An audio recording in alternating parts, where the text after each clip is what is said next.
Hello and welcome to The Resource, the podcast propelling employer brands to recruit smarter and retain better. I'm your host, Priscilla Peters. I'm your other host, Scott Dismute. Priscilla, how you doing today? I'm doing great. Listen, we're having quite the October over here at Conversion Interactive Agency.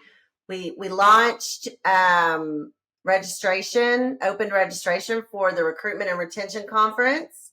That's which always I know always a very slow time of the year for you. I know you don't have a lot going on during that time. Not at all. Not at all. No, my husband jokes that it's the 6 months out of the year where you're extra special. I'm like, extra special. I'm always extra, extra. I would argue that you're always extra special. Mm-hmm. Sometimes just a little more special than others. Yeah. But we open registration. We have, listen, y'all go check it out, annualrrconference.com. But we have some amazing keynotes. I would dare say 2 of the best keynotes we've ever had. I mean, they're going to be great. It's Chris Tuff and Peter Sheehan. I'm not exactly sure how you say his last name, but we were blown away by them when we talked to them and just what they're putting together for us for trucking and really tying into recruiting and retention for drivers. It's going to be really good. Maybe we can sneak one of them on an episode, maybe either before the R&R. Just throwing that out there. Yeah, that's a great idea. Matter of fact, we'll try to do that. So what about you? Like, here we go. Like we're moving in. We got Halloween coming up. Yeah. So actually my wife and I just got back from Jackson Hole, Wyoming. We spent, nice. Our anniversary was back in March. She's put up with me for over 20 years now. Wow. we decided a couple of summers ago, after my son graduated high school, I told him I would take him on a trip and kind of gave him the choice, do you want to do, kind of deserts and canyons, or do you want to do mountains? And so he chose mountains. And so we spent some time kind of traveling across. We started in South Dakota and we ended up in Wyoming, and we were going to do Yellowstone, and they closed Yellowstone because of weather while we were there.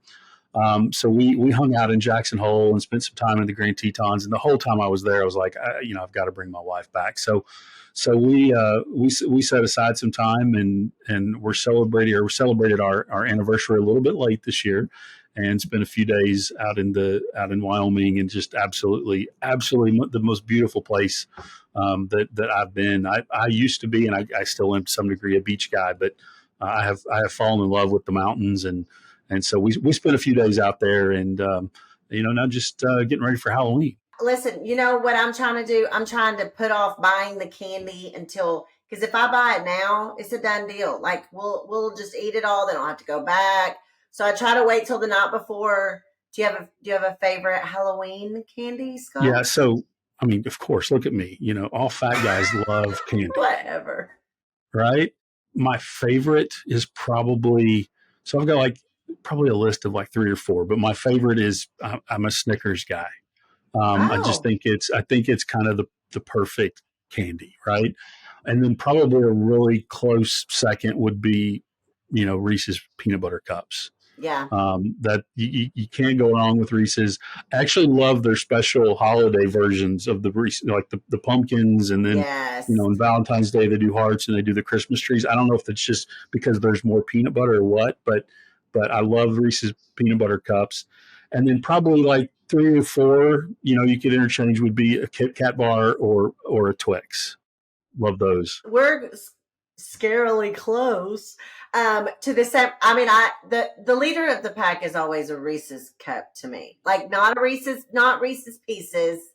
That's rookie, that's Halloween rookie candy. The Reese's cup is the OG, in my opinion, of Halloween candy.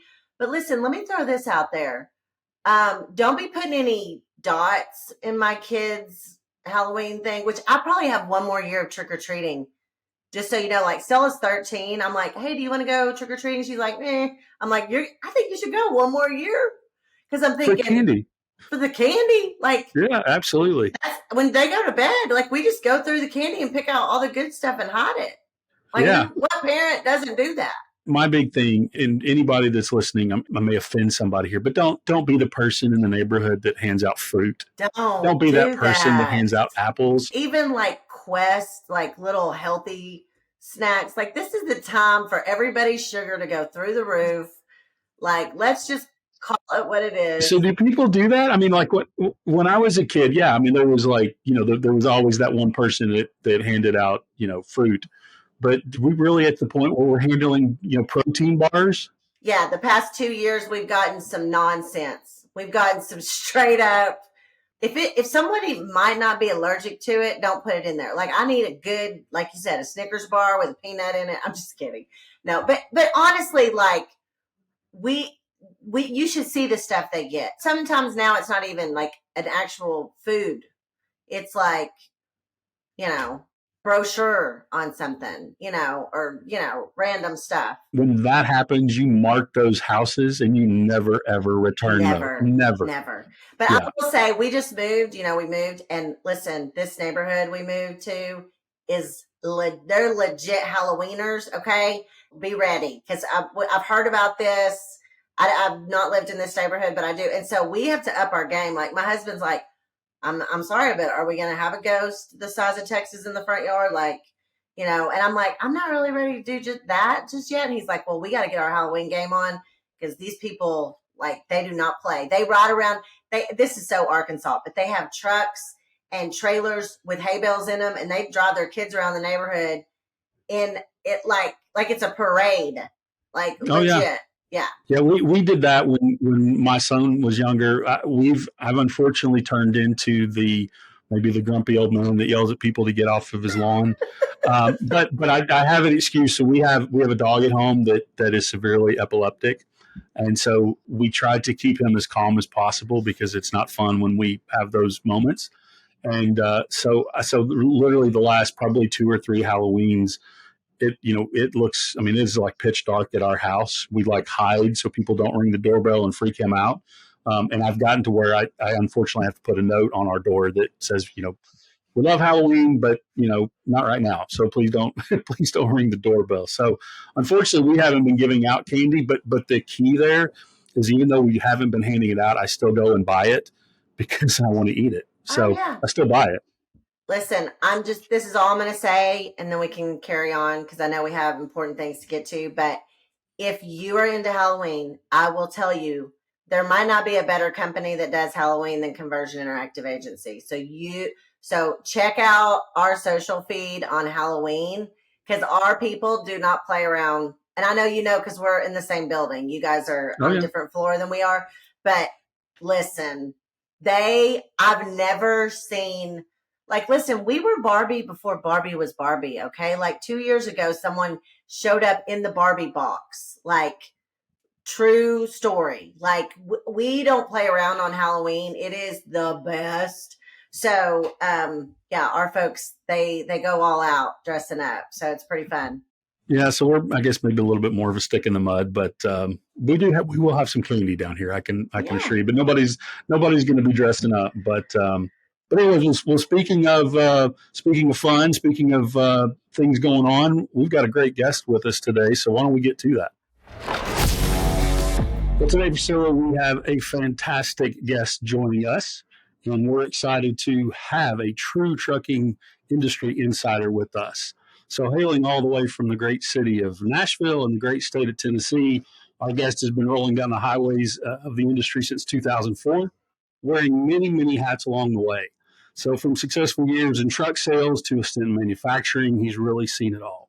Currently, he's the host of Road Dog Live on SiriusXM Radio, where he brings together the trucking community to discuss important issues that impact them the most and really important issues like their favorite chicken fried steak.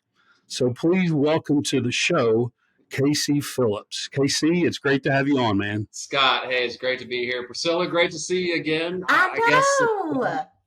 Since the recruitment or retention event last, was that in February, March? Yes, maybe? Always in February, always in Nashville. Scott and I just talked about it a minute ago. It's coming up again in February. We just opened registration. So yes, we hope to see you there. I'm sure you'll be there because Sirius is already a sponsor, so that's fun. Yes, I'll definitely be there. Great to talk with you guys. Yes, we are excited. Now, we're real serious on the show, Casey. I know you probably thought that when we got you scheduled, but we always start every episode and every interview with what we call the first 5 serious questions that seriously do not matter. So we're going to dive into that real quick. Okay.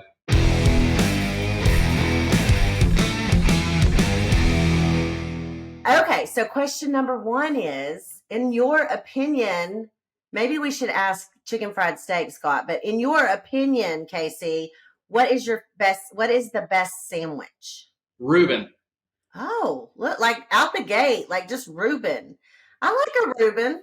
How is it that you can combine individually terrible foods and make it into a wonderful sandwich? Rye bread. I mean, who likes rye bread? True. Sauerkraut.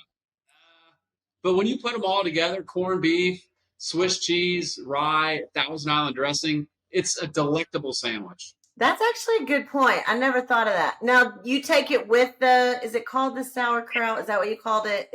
Yes. Yes. Sauerkraut. So you eat it with that on there. I guess it's not a Reuben if it's not. That's what I'm just not sure about. I'm not sure about that, but yeah, Reuben is one of my go-tos. If I go to a deli, we went to New York one year to broadcast from the SiriusXM studios there, and we went downtown in Manhattan, and we went to the Majestic, and they are known for their Reuben sandwiches. And I was happy with it until I got the bill, because 4 sandwiches, $85. Okay. Hey, was it worth it? Was it that good? No, I'm a Midwesterner, and it's all about value for me. Well, I don't want to. I know we're going to jump to the next question, but I feel like we need to find out where do drivers think the best chicken fried steak is? Because I know you talk about that on your show. I mean, what's like the overwhelming favorite? Would you say? Oh goodness, it can't be Cracker Barrel. No, because there's no truck parking. I don't know the answer to that. I will. Does the Iron Skillet have chicken fried steak? They probably would say Iron Skillet, yes. Yeah. I'm always looking for content, Priscilla, and so this is actually going to be a show topic. So thank you. I'm happy to be on and lead the way with you, because Lord knows I know how to talk about food. No, I'm kidding. Okay. No, that's fine. All right, cool. All right. So second question here. What is your favorite movie? Favorite movie? Oh, goodness. Well, I was a big fan of the movie Papillon, which was the Steve McQueen and Dustin Hoffman version of Papillon, which I don't know if you know that story, but it's about 2 guys that get thrown into a French prison in French Guiana, and it's their story of struggle and countless escapes. And oh, wow. a wonderful story. They have actually redone that movie in the past 10 years. And that's kind of an odd one. My wife and I were sharing these intimate details whenever we were first courting one another, and she had never heard of Papillon. So we made a date night of it, and she still doesn't like that movie. I had not heard of that either, and it's, I think Priscilla would agree, it's far more sophisticated than the answer that I gave on our last episode, where I told her my favorite 2 movies were a choice either between Dumb and Dumber or The Three Amigos, and they laughed me off the show because of that, and I'm like, they're classics. Yeah, I'm still not okay after that. Like, literally, I'm not. Okay, let's see. Number 3 of the first 5 is, what is the most used app on your phone? Chess.com. Chess.com. Yeah, the chess app.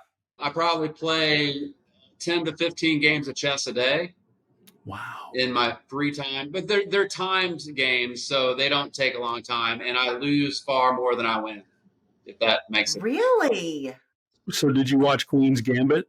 Oh, several times, yes. Loved it. Oh, fantastic show. I actually, there's a podcast that I watch. It's Chess Network, and they broke down all of those games in that series and showed the moves that made sense and the moves that didn't make sense. But that show was a very well done show. I love that Queen's Gambit or miniseries, I guess. Yeah. I'm learning some things about KC that I did not know by the first That's five, great. for sure. Hey, I'll bring a chessboard to the R&R convention if you want. We'll go a couple of games. How about it? Yeah, well, can we film that? Because I want to see Priscilla playing chess. Listen, you know darn well Priscilla is no good at chess. Let's be real. Like, I might have a good outfit to wear to the chess game. I could help with that maybe, but not playing the game. No, I don't. You're still the queen, Priscilla. Oh, looky there. See, well, there you go. Casey, I love it. She's going to want to end the interview right now with that. Yes. All right. So, Casey, what is a talent that you have that only those close to you know about? How close? As close as you want it to be. It's a clean show, Casey. We are labeled clean. I'm just kidding. Yeah, we can't put the little E next to the download button here. Well, it may not be common knowledge that I'm a professional fine artist. I've sold a lot of oil paintings. I also am a professional singer. I've been paid to sing at certain venues. Really? So I've done a lot of different things in life. I was a sculpture major in college. So I designed furniture for a juvenile furniture manufacturer for a few years. I've worked as a graphic artist. I've done a lot of things in the visual arts. So I kind of have a breadth of experiences in a lot of different hands-on type of visual art and performance venues, but it's just really been academic and hobby more than anything else. My true love is working in the trucking industry.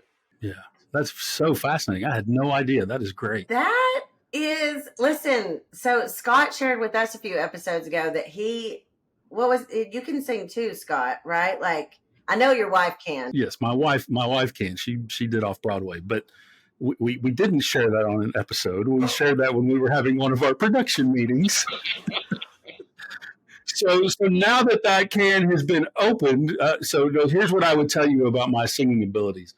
A, nobody's going to pay me, and if I was in a choir, I can hold a tune and I can sing some harmony, but you will not be hearing me sing any kind of solos. Gotcha. Well, I didn't want it. I was just a choir member in high school, right? Our high school curriculum made us take a fine art, and so I really enjoyed singing, and so that led to me participating as a volunteer in my church choir, and from there, people have asked me to sing at funerals. Never a wedding, though. I've been the funeral singer, so maybe that's appropriate. I don't know. I'm singing to send people to their grave.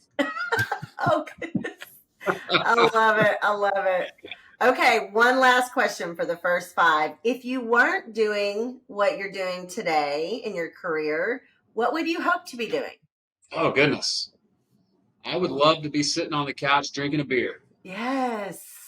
Okay. Yeah. Yeah. Well, in all seriousness, I like downtime. I work with SiriusXM for 3 hours a day, and that has led to having a lot of spare time. And so I also do run a small handyman construction business on the side. And I don't know if it's the same everywhere, but Nashville has been experiencing such a tremendous rate of growth these days that I am typically slammed. When we talked earlier this week, I was actually working on a project for a homeowner here in Nashville, doing some wood repairs, caulking, just all kinds of little home maintenance projects. And it's a second full-time job. So I probably, if I wasn't doing radio full-time, I would investigate expanding that and maybe growing that as a business. Very cool. I have to say, this has been the most fascinating, hands down, first five that we've done yet. 100%. I've learned so much. All right. And those have been fantastic answers. Are we done now? Is that? That's it for the first five, man. And you 100% nailed it. I got to tell you. Yes. I learned more about you in those 5 questions. Like, there you go. So Now we will kind of jump into the more serious questions, if you will, that I know a lot of our listeners and viewers really want to hear from you on, KC. So, as a talk show host on Road Dog Trucking Radio, you've interacted with countless truckers, right? So, what are some of today's common challenges that the drivers are facing in their career today? And how do you think companies, carriers that they work for could address these just when it comes to recruiting and retention for drivers? Okay, common challenges. Common challenges in the trucking community. Well, that's a broad topic, because I do talk to a lot of people who drive, and I have spoken with many people in the world of management as well. And the individual trucker brings to the job their specific expectation of what the trucking career is going to provide them. And I've always said that one of the beauties of our industry is that you can make the trucking career whatever you want it to be, or whatever you need it to be. And that said, everyone in our industry would probably answer that question differently about their challenge, their own specific challenges. But since I do get a chance to talk to a lot of drivers, you start to see some trends with the challenges. And I would break it down, I guess, into two categories. The categories being what a carrier can address directly, and then challenges that the driver has to face on their own, like just basically from life on the road. So carrier specific challenges, trucking companies probably should look to address some flexibility, or maybe add some flexibility into their policies as one approach to driver satisfaction. Since everybody brings their own needs into the trucking career, I think that there are some truckers that want more home time, for instance, or maybe they need a specific income level. They might want to have a guaranteed pay structure instead of getting paid hub miles. You might even have a trucker that wants to, I don't know, live in the truck. So depending on what the individual challenge that the driver brings to the relationship, carriers may benefit from taking a personalized approach to each driver. Basically, find out what's important to that team member, work to ensure that they're happy with their deal. And it could be simple or it could be complex. It could be a matter of giving somebody the option to switch from one segment of the company to another based on what different opportunities exist at the carrier. Or it could be something as simple as making sure they got a new mattress in the truck whenever they swap trucks. So I think the bottom line would be building relationships with the drivers to find out what they would need to be happy. And that would probably go a long way in retaining that person if they feel that they're just being heard and that their opinions matter. Um, as far as challenges that drivers would have to face alone during their time on the road, there's a lot of commonality with what we talk about on Road Dog Live. Parking availability, detention time is always a big one. Forced dispatch and driver coercion still comes up, even though the FMCSA has come up with rules to help address those concerns. You have maintenance downtime that is typically one of the top hitters.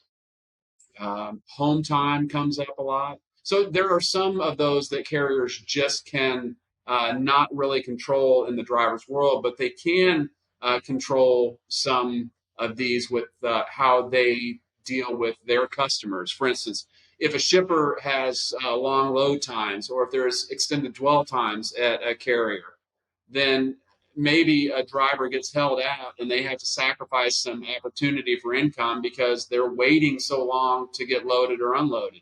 So maybe the carrier will go in and negotiate with that shipper or consignee to shorten those times. Or maybe just change their pay policy so you can reimburse a driver for the time where they lost opportunity to get paid because they're paid by the mile. There are lots of different ways that through policy flexibility that carriers can help address the needs and the common challenges that a lot of drivers face. And, you're gaining trust if you're dealing with those, and you're improving your chance for a happy and productive employee. And many times a shipper would respect the fact that you're looking out for the driver, because if you're looking out for the driver, you're showing that you have value in the relationship with the shipper, because what do we get paid to do? We get paid to move freight. We need to deliver it on time. So that is an investment not only in the driver, but it's an investment in the relationship with the shipper. Yep. You said so many good things there, and a lot of the data that we've collected here at PDA, reflects a lot of those things, particularly, as it relates to equipment, home time. So real quick when you mention the home time, is the feedback that you get from drivers, is it what the home time policy is, or is it more that, get me home when you tell me you'll get me home? When I say home time, I think it's a combination of both, Scott. I do feel as if many professional operators want to be truly OTR. They want to go out and they want to spend some time on the road. But there is a segment of the driving population that has a lot of responsibility at home. And so they need to have home time built into their weekly or even daily schedule. So with regard to your question, I think it truly does depend on what the need of that driver is. It could be the policy. It could be they just want dispatch or the driver manager to work with them when they say, hey, Janie's got a dance recital and I need to be home on Saturday, and it's done. There's no questions asked. The carrier works to ensure their home time is what they need it to be. Yeah. So you touched on a lot of great things. In your time in talking with drivers, is there any kind of a memorable story or anecdote that maybe highlights how a carrier or an organization has impacted driver satisfaction in a meaningful way? Something maybe that a carrier's done to help out a driver to kind of help that satisfaction level? Boy, that's a great question. One story I remember, this is a pretty amazing example of a carrier that was looking out for one of their own. I'm not sure if you have ever heard a listener called Buzzard. Buzzard has been a caller for a lot of years. He started calling the show early on, maybe in the 2012, 2014 timeframe. And so over the years, I became pretty good friends with Buzzard because he would call in a lot.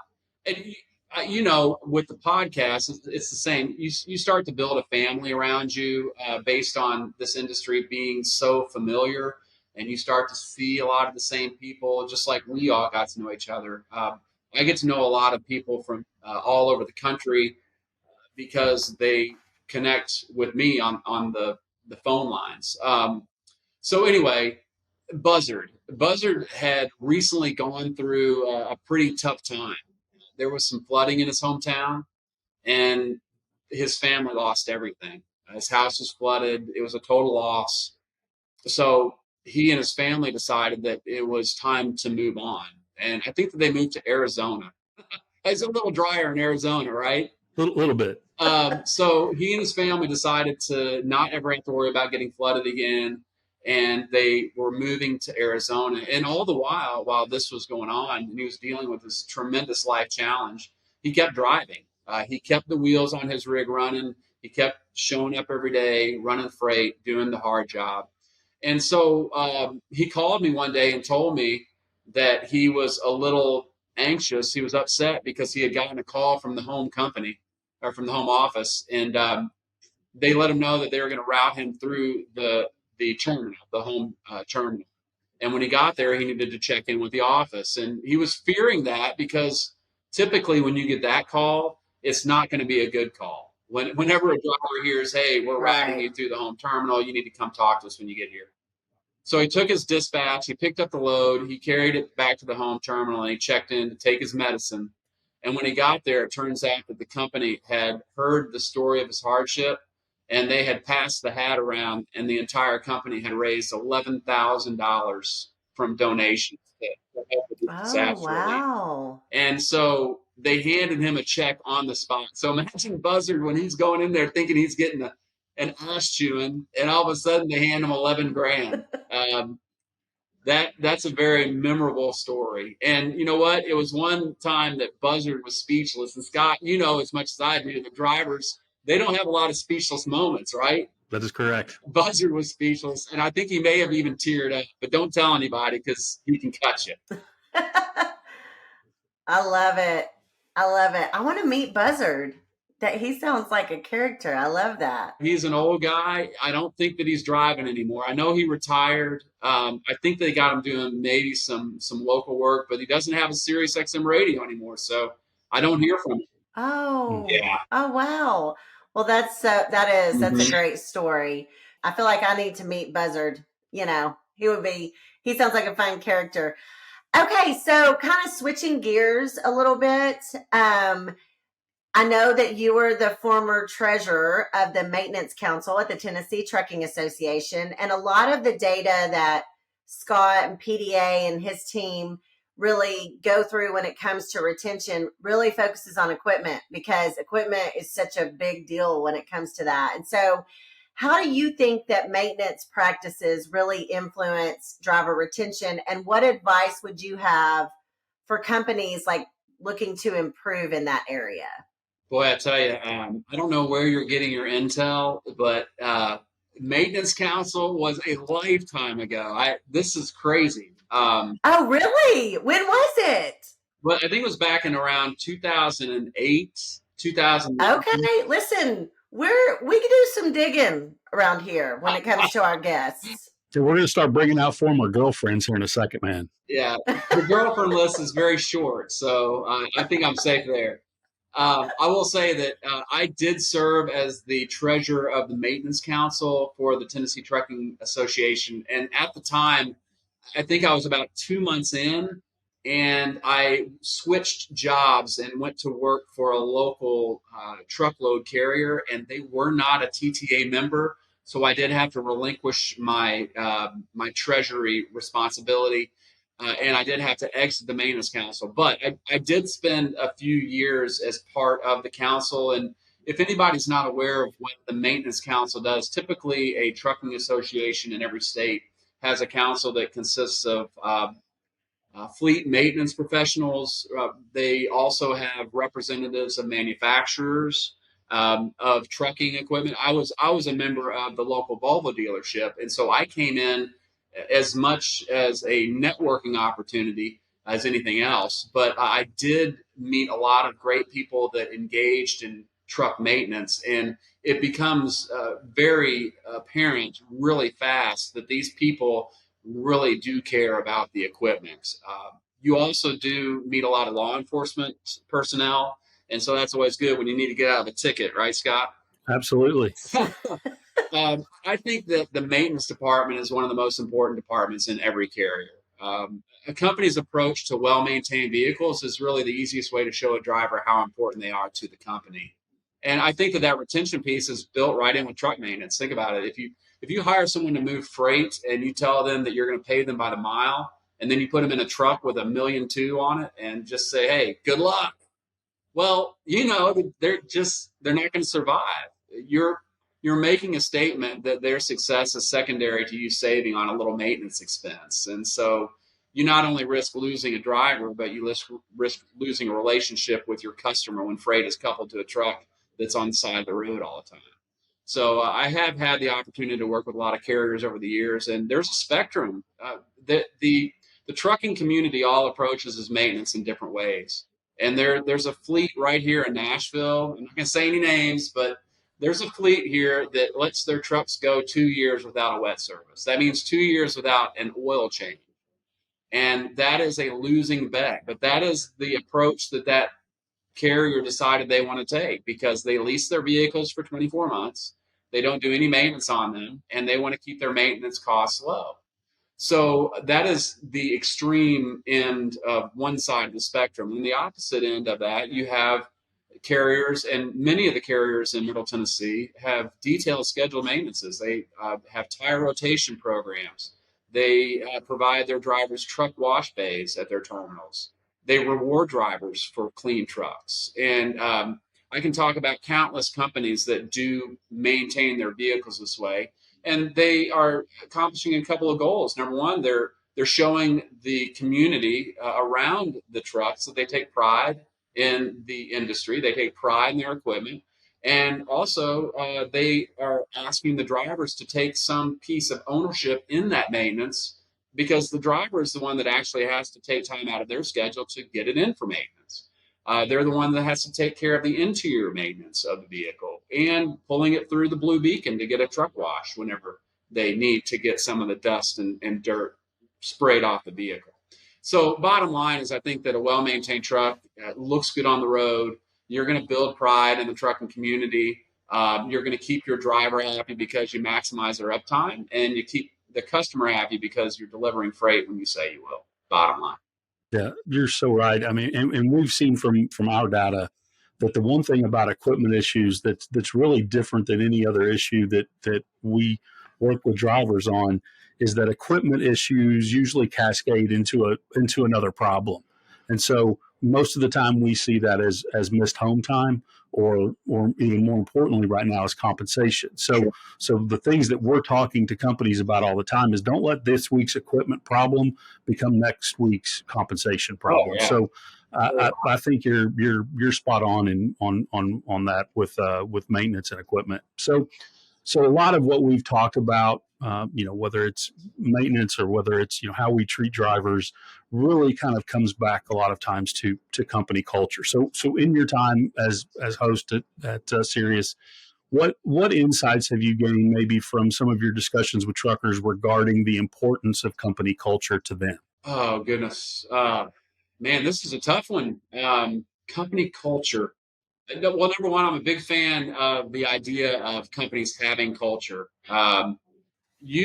Scott and Priscilla, we all exist in a pretty precarious place where we're somewhere in the middle of this industry. We're not a carrier, we're not a driver, but we see both sides of that, and we're hanging out between the two sides of a carrier. So we all get insights on the industry, and there's truly a dichotomy that exists between drivers and what their perception of a company culture may be, and the management team and what their idea of company culture means. So, to the question of the importance of company culture, I do think that all trucking carriers have an opportunity to benefit from trying to develop some cultural aspect to their business. I mentioned it earlier. I think that we become part of a family in trucking, and you can make that a part of how you run your business. And I think that if you do make it feel like a family, if you focus on developing a company culture, you're going to have more loyalty. You're going to have more pride, and that may benefit your retention percentage. There may be people that choose to stay with you just because, they might be getting better pay somewhere else, but it feels like family here. I really like the culture that I'm in. So there are different levels of company culture. I think at the very minimum, companies should work to develop a culture of safety. There was a recent court case, I think it was down in Texas, where there was a carrier that lost a decision in civil court, and it was a huge, millions and millions of dollars, because the court found that the company did not have a culture of safety in place. And so it cost them big dollars because they did not focus on having that company culture. And you might remember that case. So companies at the very minimum have to have a culture of safety, but then there are also other ways that you can approach a company culture. I was recently at Walmart trucking, and the team members there all wear uniforms. And every time you go to a Walmart facility, DC, or their corporate offices, they're all wearing their white shirts or their blue shirts, depending on what their role is. And I just love seeing the Walmart uniforms. They take pride in putting that on. They have patches with different levels of success in the company. There's another event that I attended recently out in Nevada with Landstar. Landstar has, they don't call their drivers or their owner operators drivers or owner operators. They host a BCO appreciation events. Now, BCO stands for Business Capacity Owner. They don't call their drivers drivers. They don't call their owners owners. They call all of them business capacity owners because that's exactly what they do. But they do not approach it like every other trucking company approaches. And so both of these are examples of companies I think that are working to approach the industry and the retention issue through the idea of through distinction. They're making a distinction on what their employees are, and it's what it is about the company that distinguishes them from every other trucker and every other trucking company. So I think that if you can build a distinction in your carrier, your company, you're going to be starting to build a culture. And if you start to build a culture, I think that you're going to get buy-in from drivers. And that would be a good way to start with the better retention piece. I think that is so true, Casey. And I think one of the things that we run into a lot when it comes to company culture and retention is we kind of challenge carriers and we'll say, you know, who owns retention or who owns company culture at your carrier? And a lot of times they're like, everybody does. And if everybody does, then that kind of means nobody does, just because like someone's got to own it and be able to really lead it and, you know, all the things. And so that's good. That's good insight there. Okay. So one last question for you. Listen, this is kind of just Priscilla's, you know, wanting to know, but I love to hear like when a driver has a hot take or like a spicy take on something and they get worked up. Like I like to hear like what are those latest things that drivers really have hot takes about. So what are a couple of topics that drivers have definite opinions on today when you talk to them on air? Well, how much time you got?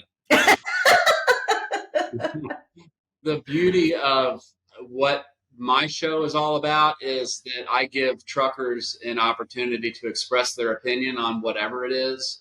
Every other show on the platform, well, not on the platform, but on our channel specifically, is more news driven, where we do a lot of opinion stuff.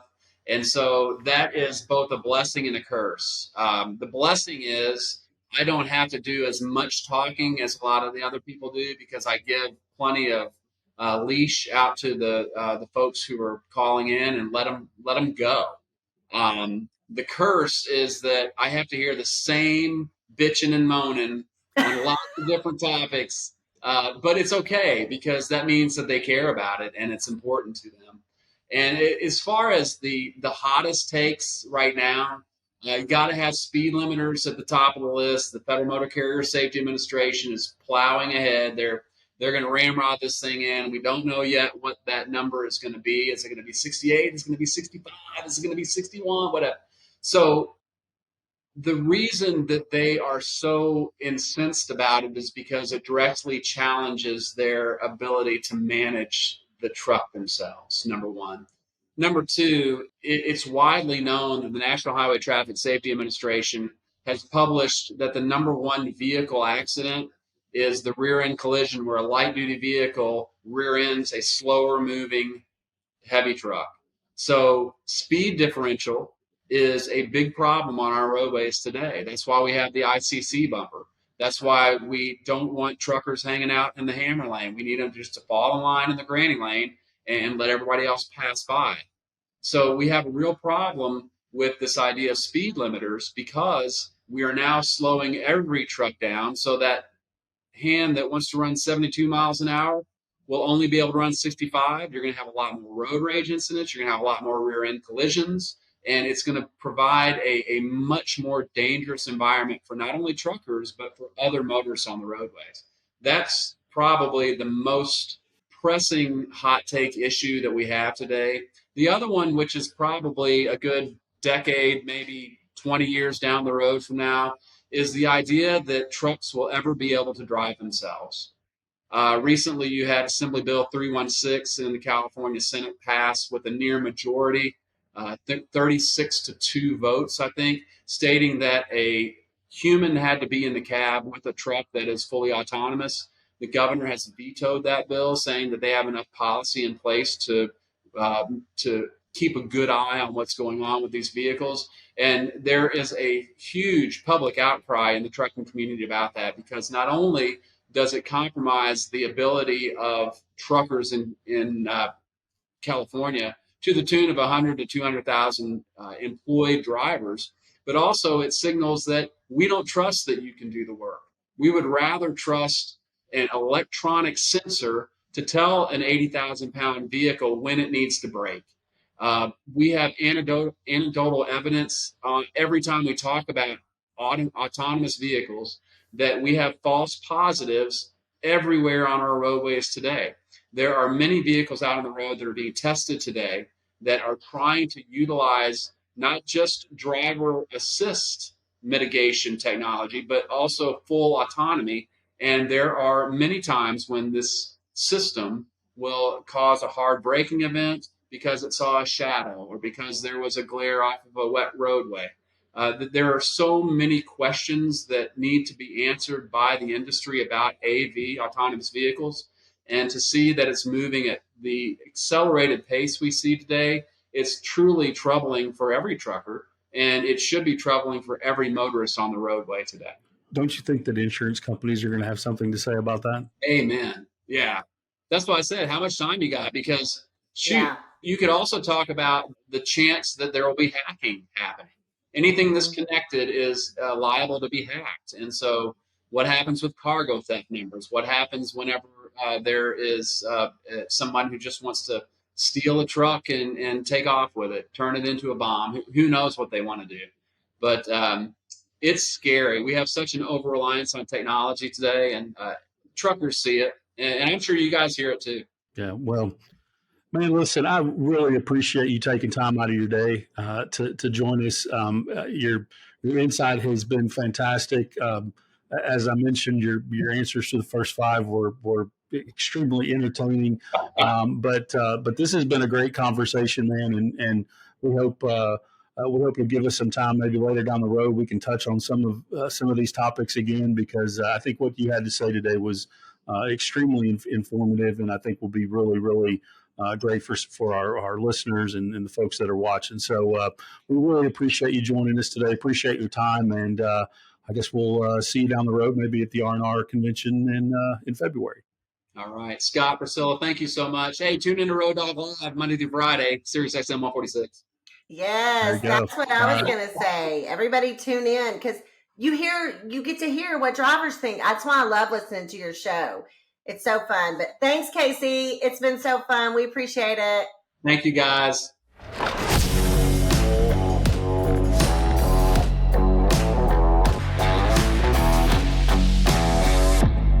Such a great episode there with KC. Really appreciate his time and his feedback there. So as always, we're at that point in the resource where we want to share and provide you with some resources and information that has recently caught our eye, and to help you recruit smarter and retain better. So Priscilla, what do you got for us today? Yes, so I've been thinking a lot about this because, we just wrapped up our fall driver survey that's actually releasing very, very soon in the next couple of days here. And then we also have our Q3 data download that's releasing as well. So we've just been kind of going back, looking at data we've had in the past, how it relates to what we've gotten recently. And I know that on the new driver survey that we had, that this came up, and I went back and I thought, I know that we asked about this. And so on our last driver survey that we did in the spring, we asked drivers, other than pay and home time, what information is the most relevant to you in a job description, like a driver job description? Because, pay and home time are kind of like, those are the ones that everybody knows are super important. And listen, health benefits showed up at 55%. So operating area was number one at 60.9%, but then health benefits were 55%. Scott, I know with the new data that we were just pushing out that benefits show up again. And so They do. I know that this seems like kind of a duh, like, hello, we know benefits are important. But a lot of times people focus on equipment and home time and pay. And I really think that benefits are super tied to compensation. And so, and especially when you think about one of the other things that we're really seeing a lot in our data and in how we're getting our leads is how involved the spouse is in the decision. And when you think about benefits, like that's one of the first things the spouse, almost even before how often are you going to be home, what are you going to get paid? Like, how are we going to take care of our family from a health benefit standpoint? And so I just think it's important to remember that and to remember to make sure it's up on the priority scale. It's not sign-on bonus. It's not pet policy. You know, I'm not saying those things may or may not be important to drivers, but the health benefits are. And so highlighting those and thinking of unique ways to highlight those and let your drivers tell the story about, you know, if you have a great benefits package, let your drivers tell that story in your social media and all, you know, all the different ways that you tell your employer brand story. And so I just thought that was a good one to remind ourselves of, knowing that we're about to have that new data come out. I'm sure we'll talk about that in future episodes, but yeah, that's what I have for today. You're exactly right. I think there's some surprising data points that, you know, and like you said, we're going to spend a whole episode kind of unveiling the driver survey results. And, you know, another thing that kind of popped up in there is actually, you know, drivers are thinking about retirement and planning for retirement, I think, more than we think they might be. And those are, you know, what you mentioned in that were two things that kind of popped out to me, and I can't wait to spend some time on that. So my data point this month is actually probably a little bit different than what I've done in the past. And I had a conversation with a customer earlier this week that really kind of pointed this out. And we work with the retention department for obvious reasons. And he asked me to speak to the entire executive team because a lot of times when they share our data with the executive team kind of feels like, okay, we're just pointing fingers. And so they're like, you know, will you meet with the executive team? Will you go over the data? Because we think it's really important for our team to hear from a third party about what our data says. Because, you know, yes, we're the retention department, but in reality, there's a lot of people that are responsible for retention.